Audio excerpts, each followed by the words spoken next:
5, 4, 3, 2, 1.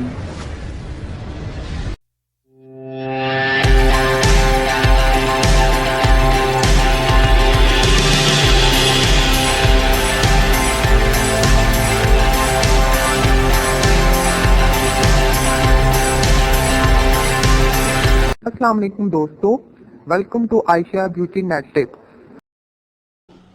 नई वीडियो के साथ हाजिर हूं।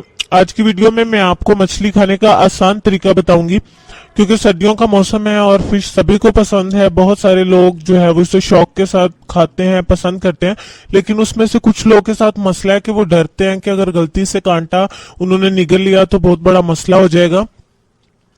और मछली खाने का हुनर बहुत कम लोगों को होता है, लिहाजा अब डरने की या परेशान होने की जरूरत नहीं है।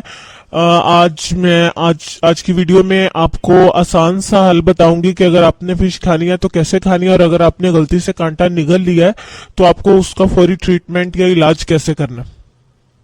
अगर आपने मछली का कांटा निगल लिया है तो आप जो है फौरी तौर पर लीमू का रस निकालें 2-3 घूंट और वो पी जाएं फौरन। फौरी तौर पर कांटा उससे घुलकर पेट में चला जाएगा और हलक में से वो खत्म हो जाएगा। ठीक है।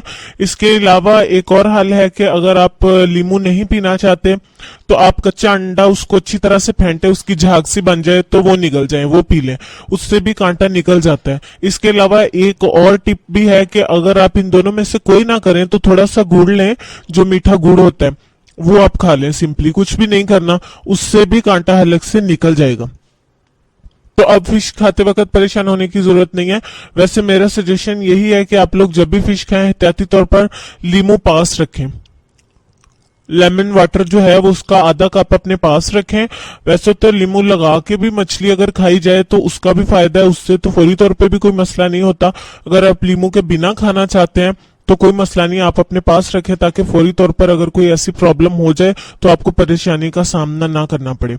आपको आज की वीडियो जो है वो पसंद आई होगी, आपने एंजॉय किया होगा, तो वीडियो को लाइक जरूर करें। कमेंट्स के जरिए मुझे फीडबैक जरूर दीजिएगा कि वीडियो कैसी लगी। मैं इंतजार करूंगी कि आप लोगों को मेरी वीडियोस कैसी लगती हैं, ताकि मैं इसी तरह अच्छी अच्छी वीडियोस आप लोगों के लिए लाती रहूं जो बहुत आसान और सस्ती होती हैं। तो दोस्तों के साथ प्लीज इसको शेयर जरूर किया करें। और इसके अलावा कोई बात, कोई सवाल जहन में आता है वीडियो के मुतालिक जो मैं वीडियो में एक्सप्लेन नहीं कर पाई, तो आप लोग जो है वो मुझे कमेंट्स करिए, मैं इंशाल्लाह उसका जवाब दूंगी। मिलते हैं कल नई वीडियो के साथ। मुझे अपनी दुआओं में याद रखिए। अल्लाह हाफिज।